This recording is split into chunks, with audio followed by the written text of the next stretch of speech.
자, 새로운 소단어를 시작하겠습니다. 4-3 사람의 유전에 대해서 한번 해볼게요. 자, 우리 사람의 유전이 4단원, 유전 단원의 메인이라고 생각하시면 될 것 같습니다. 자, 우리 사람의 유전에 대해서 알아보기 위해서 그 전에 알고 있어야 할 유전 용어들이 많아요. 자, 그래서 유전 용어를, 필요한 용어를 선생님이 정리를 해놨는데 요거를 한번 보고 밑에 내려가서 내용을 공부해 보도록 할게요. 자, 일단 첫 번째. 자, 우리 하나하나 읽어가면서 하도록 합시다. 자, 생물이 가지고 있는 특정한 성질이다. 특징이다. 예를 들어 어떤 형태, 어떤 색을 말하는데요. 자, 우리 생물이 가지고 있는 외형적인 어떤 특징 하나를 뭐라고 하느냐. 자, 우리 요거 앞에서도 많이 나왔지 싶은데요. 뭐냐면은 형질이라는 설명 많이 보셨을 것 같습니다. 자, 형질이라고 불러요. 자, 어떤 형질, 생물이 가지고 있는 특정한 어떤 특징을 말한다.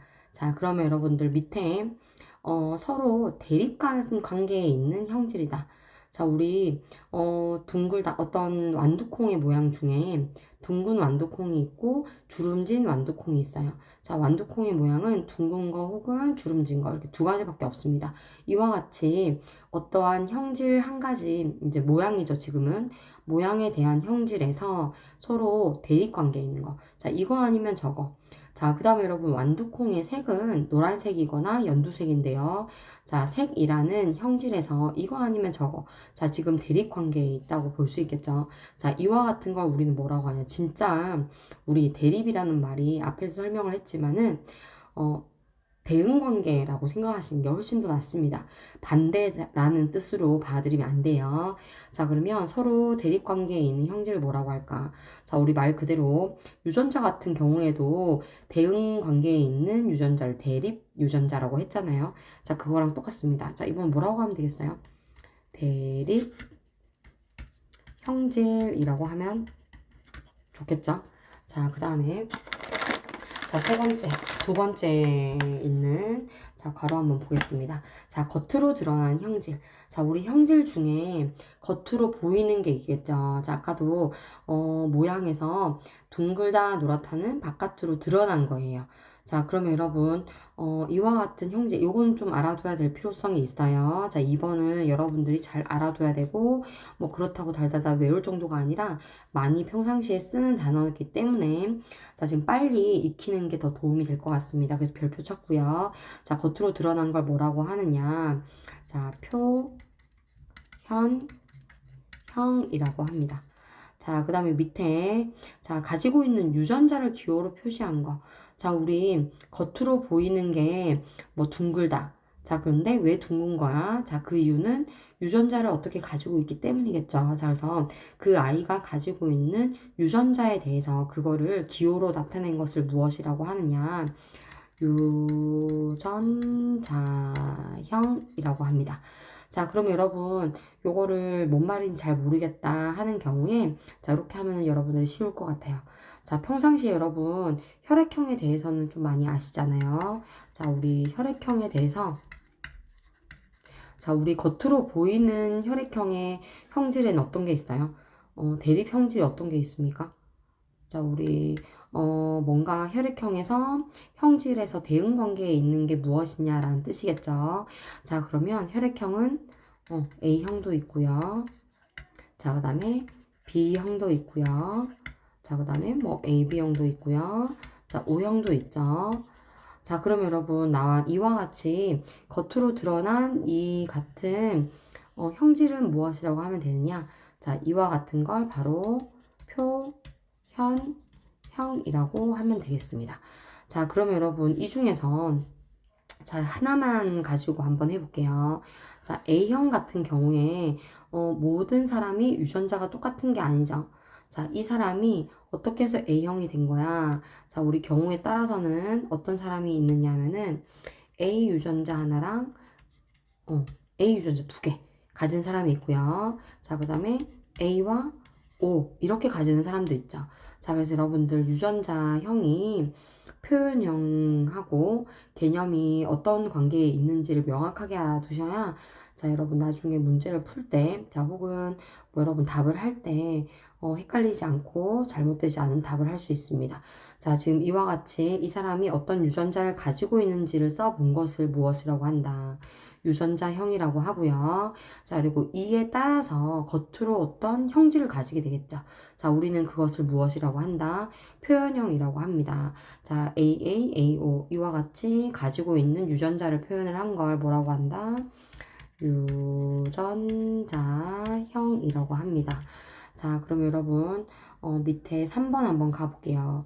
자, 3번 같은 경우에 앞에 있는 두 용어를 가장 많이 쓰지만 옆에 있는 용어도 가끔씩 나와요. 같은 의미라는 거 파악해 두셔야 됩니다. 자, 3번 쉬워요. 자, 3번 보겠습니다. 자, 옆에 한번 가보면 유전자의 구성이 같은 거. 자, 밑에 줄에는 유전자의 구성이 다른 거.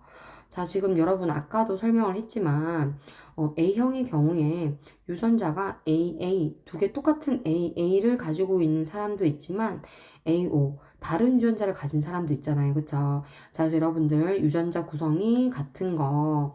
자, 금방 선생님이 얘기한 것 중에는 A가 그러했고요. 자, 우리 옆에 한번 봐보면 같은 문자끼리 있는 걸 말한다. 유전자를 표기했을 때, 기호를 표기했을 때 같은 문자끼리 있으면 그거는 뭐라고 하느냐. 자, 옆에 봐보면 라지알끼리만 있어요. 스몰알끼리만 있어요. 라지Y만 있어요. 스몰Y만 있어요. 자, 이와 같이 똑같은 기호로만 가지고 있는 유전자를 똑같은 걸로만 가지고 있는 걸 뭐라고 하느냐. 자, 우리 강아지 같은 경우, 뭐, 고양이 같은 경우, 여러분 요즘에 애완동물 많이 기르잖아요. 그와 같은 아이들에서는 흔하게 쓰는 말입니다. 자, 같은 종자끼리 교배를 해서 태어나면, 같은, 뭐라 해야 되죠? 같은 게, 다른 종이 섞이지 않은 거죠. 그죠? 그와 같은 거 우리 뭐라 그래요? 자, 그와 같은 걸 여기에 쓰시면 됩니다. 바로, 종이라고 해요. 자, 그리고 옆에 같은 말을 뜻하는 건데요. 옆에 괄호에 한번 써보겠습니다. 자, 괄호에는 순종을 한자로 뭐라 그러냐? 자, 우리 같은 것끼리 있잖아요. 그쵸? 그래서 여러분들, 동형 접합이라고 부릅니다. 자, 유전자가 어떻게 접합해 있다? 같은 것끼리 접합해 있다라고 해서 동형접합이라고 하고요. 자, 밑에는 유전자 구성이 다른 것이라고 되어 있습니다. 자, 여러분 유전자 구성이 다른 거 아까 선생님이 적은 거에는 어떤 게 유전자형이 달랐나요? A, O가 그러했죠. 그죠? 자, 이와 같이 유전자가 서로 다른 것끼리, 다른 문자끼리 섞여 있는 거. 자, 옆에 예를 한번 봐보시면요. 라지알, 스몰알, 다른 게 섞여 있죠. 라지 Y, 스몰 Y, 지금 다른 게 섞여 있잖아요. 그쵸? 자, 이와 같이 다른 유전자, 다른 기호끼리 써져 있는 거. 자, 이와 같은 걸 우리는 뭐라고 하냐? 자, 쉽게 말해서 섞였는 거. 자, 우리 애완동물 간에도 섞였는 거, 종자가 섞였는 거 이렇게 말하죠. 자, 우리 뭐라고 합니까? 잡종이라고 합니다. 자, 우리 잡종이라고 하는 것이 나쁜 의미가 아니라 그냥 섞였다는 뜻이니까 친구의 유전자형을 놀릴 때, 너는 잡종이구나. 이렇게 놀리는 거는, 자, 우리가 지금 잘못 공부를 했다는 자기 얼굴에 침뱉기예요. 자, 그래서 놀리지 않도록 하겠습니다. 자, 그럼 이와 같이 잡종을 또 한자로 나타낼 때, 자, 순종은 동형접합이라고 한 것처럼 한자로 한번 나타내 볼게요. 자, 우리 동형접합, 같은 것끼리 있어 동형접합이잖아요. 이번에는 다른 것끼리 있어요. 자, 그러면 뭐라고 적어야 될까요? 다를 이자를 써서 이형 접합이라고 하면 되겠습니다. 자, 되셨나요? 자, 그러면 밑으로 한번 내려가 볼게요. 자, 우리가 많이 쓰는 유전 용어 중에 네 번째인데요. 자, 우리 4번의 경우에는 이제 중요한 개념도 들어가기 때문에 이와 같은 거는 공부도 살짝 필요해요. 자, 4번은 진짜로 요거는 중요한 개념이 들어가 있기도 해서 자, 진짜로 빨간색으로 별표를 한번 쳐보도록 하겠습니다. 빨간색이 안 됐네요. 자, 빨간색으로 한번 별표 쳐볼게요. 자, 그럼 여러분, 잡종일 때 겉으로 드러나는 형질이다. 자, 우리, 아까 A형 같은 경우에 AO의 유전자를 가졌음에도 어떻게 됐나요? A와 O 유전자가 나는 두 개 다 가지고 있잖아요. 자, 그런데 이 사람은 겉으로 어떤 유전자가 이 사람의 겉 모양을 결정하느냐면은 아시겠지만, 자, A에 의해서 결정이 돼요. 자, O는 지금 이 사람의 유전자로는 있지만 혈액형을 겉으로 드러나게 하는 데에는 아무런 역할을 하지 못했잖아요. 그쵸? 자, 그래서 이와 같을 때 쓰는 용어입니다. 자, 지금 잡종이에요. 이 사람 유전자를 서로 다른 걸 지금 섞어서 가지고 있는 거야. 자, 그런데 그 중에 이 사람의 모습을, 형질을 결정 짓는데 겉으로 드러나게 하는데 중요한 역할을 한 거예요. 자, 그래서 여러분들 AO 유전자 중에 A의 역할처럼 자, 그래서 이와 같은 걸 우리는 뭐라고 하느냐. 자, 앞에다 한번 써보겠습니다. 자, 우리 약간, 우수하다라고 할 때, 우자를 쓰잖아요. 그죠? 자, 그래서 우성이라고 합니다. 자, 뛰어나다. 자, 이 아이가 겉으로 드러나게 만드는 뭔가 센 형질이다 라고 생각하면 됩니다. 자, 그 다음에 여러분 잡종일 때에 같은 유전자 지금 가지고 있지만 유전자가 A도 O도 동일한 유전자잖아요. 잖아요. 자, 그런데 A는 겉으로 드러났는데 O는 겉으로 드러나지 않았죠. 자, 겉으로 드러나지 않은 건 지금 A와 O가 같이 있을 때는 A가 더 강하기 때문에 그렇습니다. 자, 그래서 O는 겉으로 드러날 수가 없는 거죠. 자, 이와 같이 약한 유전자를 생각하면 돼. 약한 거. 자, 우리 뭐라고 생각하면 되겠어요? 자, 우리 약간, 싸웠을 때 진 걸 뭐라고 하나요? 이긴 걸 우. 자, 그 다음에 우의 반대말? 그렇죠. 자, 그거는 바로 열성입니다. 자, 그래서 여러분들 우성과 열성 개념을 잘 알아두시고요. 옆에 한번 예시를 한번 봐볼게요. 자, 우리 파란색으로 한번 써봅시다. 자, 우리 유전자가 이 사람이 라지알, 스몰알을 가지고 있어요.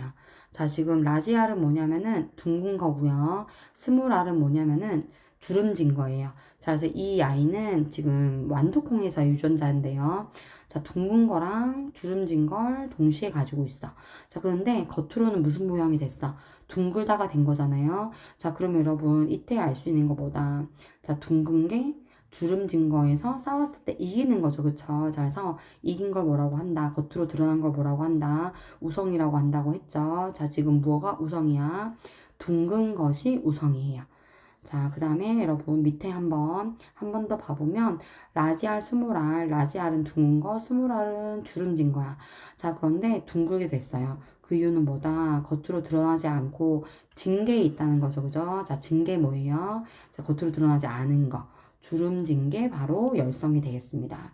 자, 그러면 여러분, 여기서 가장 중요한 개념 우성 열성 꼭 알아두셔야 되고요. 앞으로 이 소단원이 끝날 때까지 계속 나옵니다. 자, 그 다음에 여러분들 자연스럽게 나오는 내용 중에 가장 여러분들이 시험 칠 때 많이 헷갈려 하는 거, 이번에 있을 별표 하나 쳤죠. 표현형 유전자형 꼭 두 개가 어떻게 다른 건지 구분할 수 있어야 됩니다. 그리고 나머지 1번과 3번은 그럼 몰라도 되느냐. 이거는 아주 뭐라 해야 되죠? 평범한 거, 흔한 거기 때문에 모를 수가 없어요.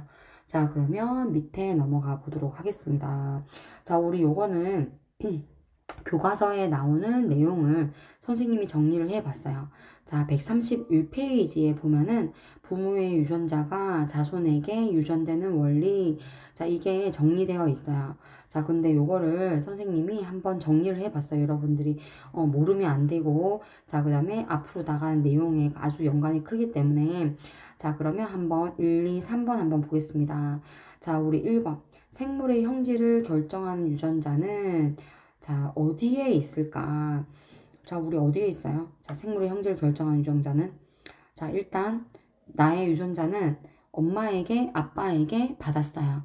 자, 그래서 여러분들 최소 몇 쌍이 있어야죠? 나는 하나만 있을 수 없어요. 자, 그래서 여러분들, 여기다가 적어야 될 말은 한 쌍이 있다. 자, 한 쌍이 있다. 색깔이 잘 안 보이네요. 보자. 자, 검은색으로 그냥 한번 써보도록 하겠습니다. 자, 여기에 한 쌍이 있다라고 적어야 되고요. 자, 그리고 형질을 결정하는 유전자는 한 쌍이 있고, 자, 그리고 위치가 정해져 있어요. 어떠한 특정한 형질을 결정짓는 유전자는 랜덤으로 아무데나 있는 게 아니죠. 그죠? 자, 그래서 어디에 있다고 우리 1학기 때 배웠던 것 같습니다. 마지막에. 자, 우리 위치하는 자리는, 상동 염색체 에 있어야 돼요. 그죠? 자, 엄마 아빠가 같은 모양 크기의 염색체를 하나씩 주잖아요. 그죠? 자, 그와 같은 걸 상동 염색체라고 하는데, 자, 거기에 특정한 형질을 결정한 유전자는 상동 염색체에 있어요. 자, 그것도 아무 자리에나 있는 게 아니고, 자, 어디에 있었다? 동일한 위치에 자, 있다고 했죠. 자, 그래서 여러분들 이와 같은 한 쌍의 유전자를 뭐라고 하더라? 아까도 얘기했지만 대립 유전자라고 하죠. 자, 부모님이 나에게 어떤 형질을 결정짓는 유전자를 한 쌍을 줬습니다. 자, 이를 대립 유전자라고 하고요. 한 쌍이라는 게 엄마도 한 쌍, 아빠도 한 쌍이 아니고 엄마가 하나 줬는데 아빠도 하나를 준 거예요. 자, 그래서 여러분들 예를 들어서 아까 했잖아요. 나는 AO 유전자를 가지고 있어. 혈액형 유전자를. 나는 왜 이렇게 두 개 한 쌍이 있니? 자, 그 이유는 하나를 엄마, 하나는 아빠가 줬어요. 자, 그리고 이와 같은 걸 우리는 뭐라고 한다? 대립 유전자라고 하고요. A 유전자, O 유전자는 어디에 있니? 같은 모양 크기의 상동 염색체에 같은 위치에 있다라고 했습니다. 자, 그래서 여러분들 1학기 때 그림 그린 거 기억나시죠? 자, 이와 같이 모양 크기가 같은 상동 염색체가 있어. 자, 그러면 여기에 만약에 A 유전자가 여기에 있어요. 자, 그러면 O 유전자는 어디에 있어야 된다? 아무 데나 있는 게 아니고 모양 크기가 같은 상동 염색체의 바로 같은 위치. 여기에 O 유전자가 있어야 된다고 했죠. 자, 그래서 여러분들 이와 같은 걸 대립 유전자라고 합니다. 자, 2번. 쌍을 이룬 유전자는 생식세포가 형성될 때, 자, 내가 가지고 있는 유전자 한 쌍은 생식세포를 만들 때, 자, 내가 나의 모든 거를 다 자손에게 물려줄 수 있다고 했나요? 자, 지금 생식세포 형성할 때라고 나와 있으니까 감수분열 떠올려야 되겠죠? 자, 이때 우리는 동시에 다 어떤 세포에 넣어줄 수 없어요. 그쵸? 자, 나는 자손에게 절반밖에 안 줍니다. 못 줍니다. 자, 그래서 우리는 생식세포 형성될 때 한 쌍의 유전자는 어떻게 돼야 돼요? 같이가 아니고 어떻게 분리돼야 되겠죠. 자, 분리되어 각각 같은 생식세포로 가요? 아니면 다른 생세포로 들어가요? 자, 다른 생식세포로 들어간다라고 해야 되겠죠. 자, 이와 같은 걸 제일 처음에 발견한 사람이 누구냐 하면은, 자, 여러분, 멘델이라는 사람 이름 많이 들어봤죠. 자, 유전 쪽에서는 멘델이라는 이름이 굉장히 많이 나옵니다. 자, 그것도 유전의 법칙을 제일 처음으로 뭔가 정립한 사람의 이름이기 때문에 유전의 기초적인 개념에서 많이 나와요. 자, 우리 멘델이 이와 같은 위에 2번에 적혀 있는 쌍을 이룬 유전자가 생세포 만들어질 때 분리되어 각각 다른 세포로 들어간다 라는 걸 멘델이 처음에 정리를 할 때 이걸 무슨 법칙이라고 지었습니다. 자, 무엇이라고 지었을까요? 말 그대로 유전자가 분리되니까 자, 그냥 말 그대로 자, 분리의 법칙이라고 지었습니다. 자, 엄청 단순하죠. 자, 3번 보겠습니다. 자, 쌍을 이룬 유전자가 서로 다를 경우, 자, 우리 아까 한 쌍을 내가 유전자가 가지고 있는데 서로 다른 걸 가지고 있어요. 자, 이때 여러분 뭐만 표현됩니까?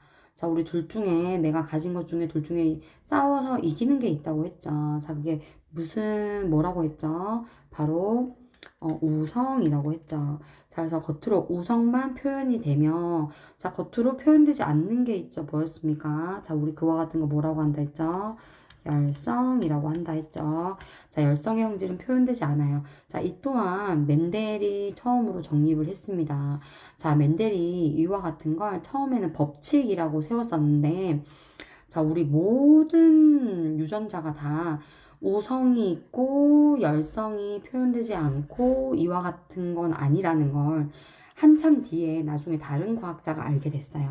자, 그래서 대부분의 경우에는 멘델이 말한 것처럼 되지만 일부 예외적인 게 있기 때문에 자, 법칙은 예외가 있으면 안 되거든요. 자, 그래서 이거는 또 무시할 수 없는 원리이기 때문에 자, 우리 또 무시할 수는 없어요. 자, 그래서 여러분들 원리라고 그냥 하겠습니다. 자, 뭐라고 하냐면은 우성이랑 열성 앞글자를 따서 그냥 단순하게 우열의 원리라고 합니다. 자, 되셨나요? 자, 우리 그러면 밑에 내려가서, 자, 사람의 유전 연구가 어려운 이유. 자, 그 다음에 3번, 사람의 유전 연구 방법. 자, 여기까지만 하고 오늘 수업을 정리하도록 하겠습니다. 자, 2번, 사람의 유전 연구가 어려운 이유.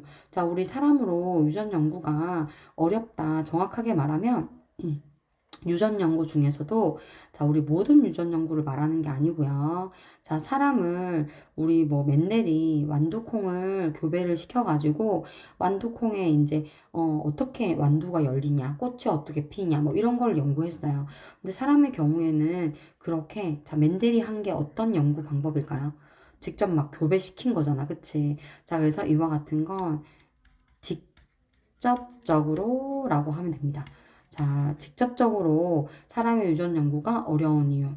자, 우리 완두콩 같은 경우에는 오래 이렇게 교배를 시켰어요. 그러면은 나중에 몇 달 뒤에 아니면은 뭐 내년에 자, 우리 그 결과를 바로 알 수가 있잖아요. 그쵸? 자, 그래서 여러분들 완두 같은 경우에 한 몇 달밖에 안 걸리는 것 같아. 자, 그리고 뭐 일반적인 식물 같은 경우에 많이 하는데, 그거 같은 경우는 뭐 몇 달 뒤에 거의 수확이 되잖아요. 그쵸? 자, 그래서 되게 쉬운 게 지금 내가 알고 싶은 게 있으면은 바로바로 몇 달 뒤에는 연구 결과를 볼 수 있다는 데 장점이 있습니다. 자, 그런데 사람의 경우에는 내가 이 아이들이 어떻게 해서 나중에 자손이 생길까? 자, 이거를 여러분들 알기 위해서는 태어난 자녀가 그 다음에 자손을 번식을 해야 돼요. 자, 그런데 한 세대가 어떻습니까? 식물은 올해 아이가 내년에 또 이렇게 번식을 하는 경우가 있지만, 자, 사람 같은 경우에는 지금 우리 평균, 거의 한 30살 이후에 결혼을 해서 아기를 낳잖아요. 자, 그래서 어려운 이유는 무엇이다? 한 세대가 너무 길다입니다.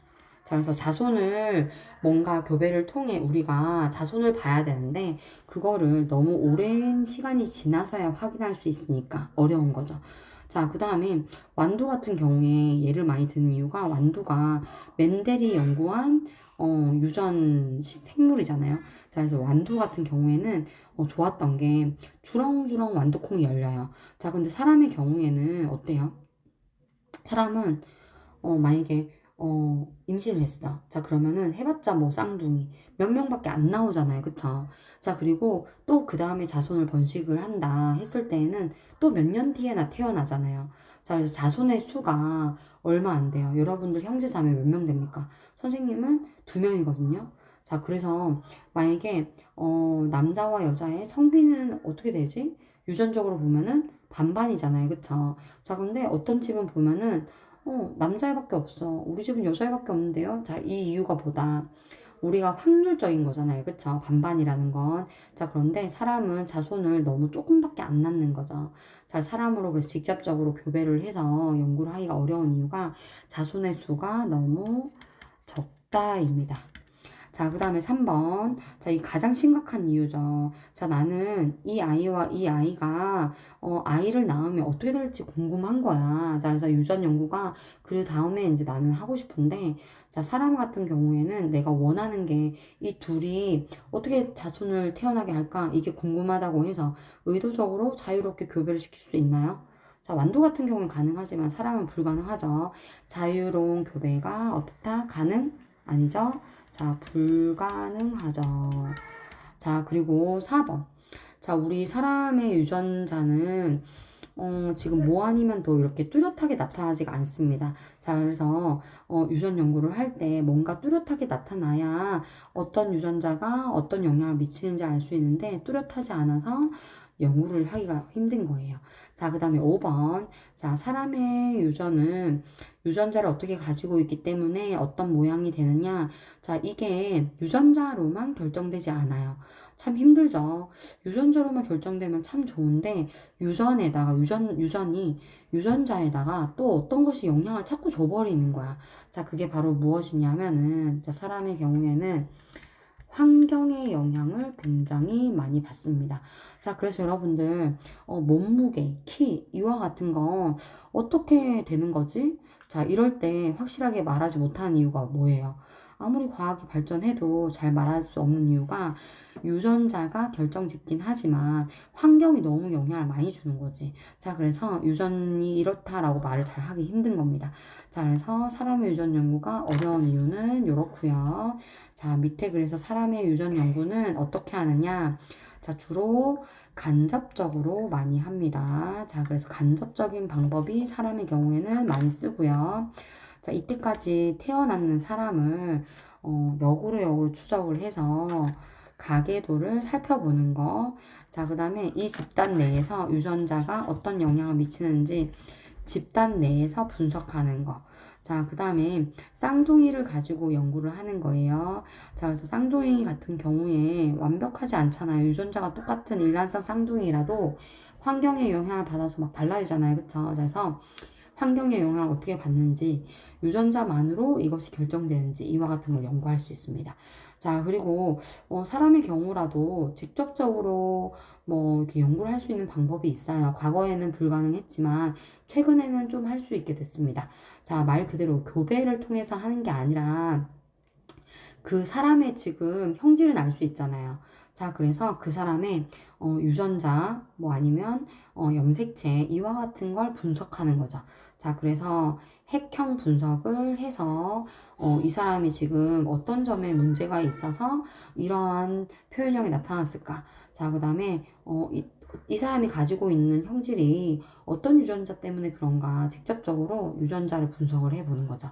자, 이와 같은 거는 과거의 방법이 아니라 현대에 새롭게 이제 과학이 발달하다가 보니까 할 수 있는 방법인 거죠.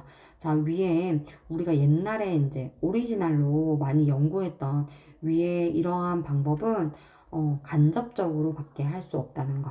자, 그러면 여기까지 우리가 간단하게 유전에 대해서 한번 용어도 알아봤고요. 자, 그 다음에 사람의 유전 연구가 왜 어려운지, 자, 그리고 사람은 어떻게 그러면 유전 연구를 하는지 간단하게 알아봤습니다. 자, 다음 시간부터 직접 진짜, 우리가 유전에 대해서 어떻게 분석을 할 수 있는지 배우도록 할 건데요. 선생님은 굉장히 흥미롭게 생각을 해요. 조금 어렵기는 하지만 차분하게 한번 천천히 할 테니까 같이 한번 공부해 보도록 하겠습니다. 자, 여기까지고요. 수고했습니다.